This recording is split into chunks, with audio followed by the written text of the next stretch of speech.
कल साहब इम्पोर्टेंट चीज़ आपसे ये पूछना चाहता हूँ कि इंडियन जो गवर्नमेंट है वो क्यों ख्वाजा आसिफ पाकिस्तान के वजीर दिफा से नाराज़ रहती है। कल भी उन्होंने कोई बात की है तो वो जी ख्वाजा आसिफ साहब का जी मेंटल लेवल ठीक नहीं है, ये नहीं है, वो नहीं है। वो तो इतना ही उन्होंने कहा था कि वो अवार्ड जहाँ भी मिले चले खरीदने लेने चले जाते हैं। वो आपकी ऑपोजिशन भी कहती है, वो को पाकिस्तान नया तो नहीं कह रहा। तो वो ये क्या इंडिया को बुरा लगता है ये बात कि जी ख्वाजा आसिफ ने एक हक को बयान सच्चाई बयान की है कि जी अवार्ड लेने मोदी साहब जिधर मर्जी चले जाते हैं। ये तो आपके लोग कहते हैं, ये तो इतनी बड़ी कंट्रोवर्सी जो जनरेट हुई है ये ख्वाजा आसिफ ने तो नहीं की। तो और सुनने में आया कि इंडियन मीडिया ने तो स्टेटमेंट भी खुद जारी नहीं की, सिर्फ साफियों को कहा ये हमारी तरफ से कह दो। तो इट मीन्स कि मोदी साहब के भी पूरे शकी नहीं है इस वक्त भारत की फौज। जरा कमेंट करें ना इस पे। नहीं, इसमें कमेंट करने की कोई जरूरत ही नहीं है। I think we can be very frank about this. मुझे लगता है किसी भी देश के किसी भी ओहदेदार के बारे में कोई गलत बात नहीं बोलनी चाहिए।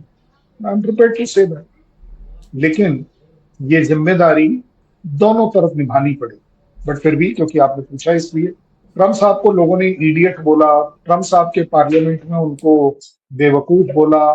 That doesn't mean that Trump is बेवकूफ। Trump is a very US president is a very intelligent man. उसके सारे डिसीजन जो है बड़े कंसिडर, लेकिन उसके बावजूद पब्लिक का अप्रोवर वॉज कि उन्होंने जो कुछ बोला वो गलत बोला। अब उसके तरीके अपने अपने। अब आपकी बात ख्वाजा साहब के पास, ख्वाजा साहब से हम नाराज थोड़ी ना होंगे। नाराज तो पाकिस्तान अवाम को होना चाहिए, पाकिस्तान एडमिनिस्ट्रेशन को होना चाहिए। वो हम बाद में बात कर लेंगे। ज्यादा बड़ी बात है कि नाराज होना या ना होना। आप एक बात बताइए, जैसे अभी अभी आपने कहा सेशल्स में इंडियन प्राइम मिनिस्टर को एक उनके प्रेसिडेंट ने अवार्ड दिया। मुझे नहीं पता पाकिस्तान का क्या जनरली स्टैंड होगा अपनी ओन कंट्री में।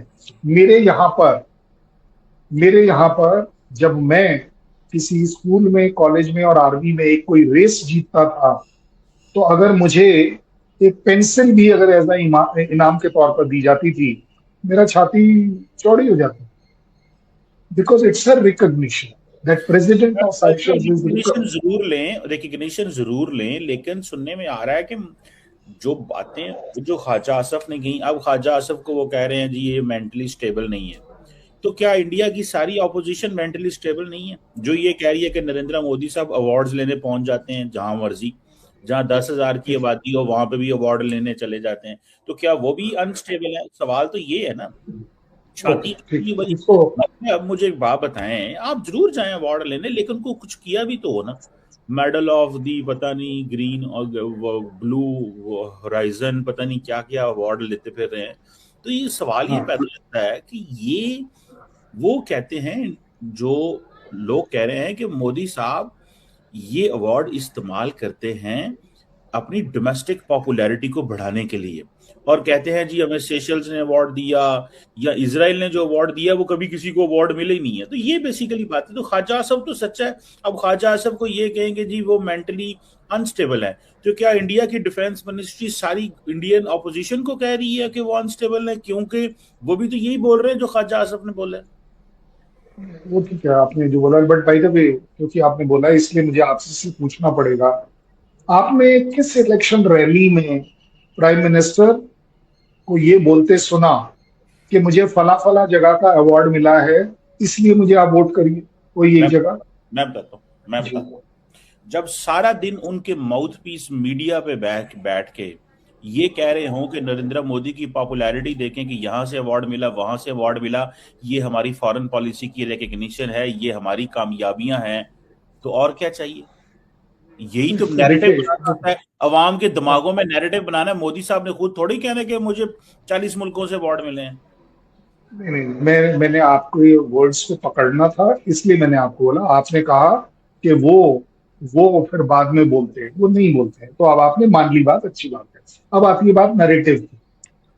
कितनी बार इलेक्शन के किसी भी एजेंडा में आपने ये पढ़ा कि उनकी सो कॉल्ड पार्टी बीजेपी, अब मैं नाम भी ले लेता हूं, हालांकि in army we don't generally take name, but कितनी बार आपने पढ़ा कि ये लिखा है कि हमारे कैंडिडेट को आप वोट दीजिए क्योंकि उसको उस कंट्री का अवार्ड मिला है।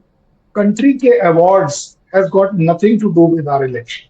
मैं आपको जिम्मेदारी बता दूं, कंट्री के award are country specific. Country का ऑनर होता है, कंट्री के प्राइम मिनिस्टर का ऑनर होता है। These are not given ever individually, एक आदमी को बाय नेम नहीं दिए जाते। मैं आपको ये वो वाले अवार्ड्स है ही नहीं।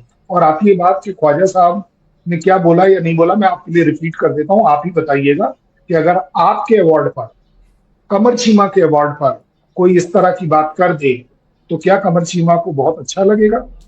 Legitimacy of the president of Seychelles, that it is the illegitimate award. आप बता दीजिए, आपके अवार्ड पर कोई ये कह दे कि you have not earned it. इसी तरह अगर मेरे प्राइम मिनिस्टर के अवार्ड पर कोई कह दे कि उसकी लेजिटिमेसी नहीं है, तो well I think somebody is wrong, या तो उसको यही नहीं पता कि इंटर कंट्री अवार्ड्स का क्या मतलब होता है। दूसरा, एक और बात कर लेते, उन्होंने जो बोला, these are engineered award. Engineering की क्या नॉलेज है ख्वाजा साहब को या पाकिस्तान को? हाउ डू यू, ये आप ही लोगों के यहाँ से, ये आप ही के यहाँ पर सोचा जा सकता है कि इंजीनियर किया जाता है अवार्ड। आपकी वाई ऑपोजिशन, विल एनीबडी? कल साहब मैं आपकी ऑपोजिशन पर आता हूं। जनाब, आपके दो पार्ट हैं, मुझे अलाउ करिए कि मैं आपकी इज्जत कर पाऊं इस बात पर। मैंने पहले आपको ख्वाजा साहब का बताना है क्योंकि आपने उनका बोला है, और उसके बाद मैंने ऑपोजिशन का बताना है। मैं किसी सवाल से हटने सुन वाला ले नहीं। सुन ले सुन ले सुन ले, देखिए देखिए, आप ख्वाजा साहब को क्यों कह रहे हैं? ख्वाजा साहब क्योंकि ने, उन्होंने बोला है ना, नहीं क्योंकि नहीं, उन्होंने बोला है। कल साहब सुन अच्छा लेना, कल जी। साहब ख्वाजा साहब ने रिपीट किया जो आपकी ऑपोजिशन ने नैरेटिव बिल्ड किया। सुन लेना मेरी बात। The question is, the first one two talk on this is your opposition. उसको देखते हुए कि इंडिया के अंदर ये बात हो रही है, ख्वाजा आसफ ने रिपीट किया। अच्छा, अब आप क्या कर रहे हैं? अब अपनी ऑपोजिशन को आप क्लीन चिट दे रहे हैं और ख्वाजा आसफ को कह रहे हैं भाई तुम कौन होते हो, ये कौन होते हो, वो कौन होते हैं। भाई आप कल साहब, आप, मुझे पता है आपके लिए बड़ा मुश्किल काम है ये सारा इस वक्त ना डिफेंड करना। मेरे लिए मेरे लिए किसी चीज को ना डिफेंड करना है, ना मैंने किसी चीज को मुश्किल में पड़ना है। मैंने आपके सामने सच बोलना है। सच अपने आप में सब कुछ बोलता है। ये जो वर्ड था ना, लेजिटिमेसी, ये मेरे ऑपोजिशन ने नहीं, ख्वाजा साहब ने इस्तेमाल किया था। आप अगर कह रहे हैं, मैं 2 मिनट के लिए मान भी लूंगा कि चलिए जी, उन्होंने ऑपोजिशन से ये टॉपिक उठाया है। ये जो इंजीनियरिंग ऑफ द वर्ल्ड जो है ना, ये आपके ख्वाजा साहब के मैंने रिपीट किए हैं, मेरे ऑपोजिशन के नहीं किए। उन्होंने एक और बोला है, that the citation has been AI done. ये भी उन्हीं का कहना है, वो ठीक है तो ना? हुई है अब ना, आती है, वो तो गार्डियन ने कहा है, सुन लें, वो तो गार्डियन की स्टोरी है। द स्टोरी केम बाय तो द फिर आप गार्डियन। एक बात बताइए ना, तो फिर आप एक बात बताइए ना, ख्वाजा साहब को बोलिए फिर अपना उनका स्टैंड क्या है? क्या उनका स्टैंड टॉयलेट पेपर का है? क्या नहीं उनका नहीं स्टैंड सिर्फ वॉर का है? नहीं, अब नहीं देखो सर, बोला भी तो उन्होंने ही था, मैंने नहीं थोड़ी ना। नहीं नहीं, कल साहब उनका स्टैंड वो है जो इंडियन ऑपोजिशन ने और international media, the guardian, guardian दुनिया की अच्छी अखबार है, बड़ा नाम है उनका, बर्तानिया से चलती है, उन्होंने ये कहा है। हमें क्यों बुरा भला कहते हैं गार्डियन? नमस्कार दोस्तों, अपनी राय कमेंट में जरूर बताएं।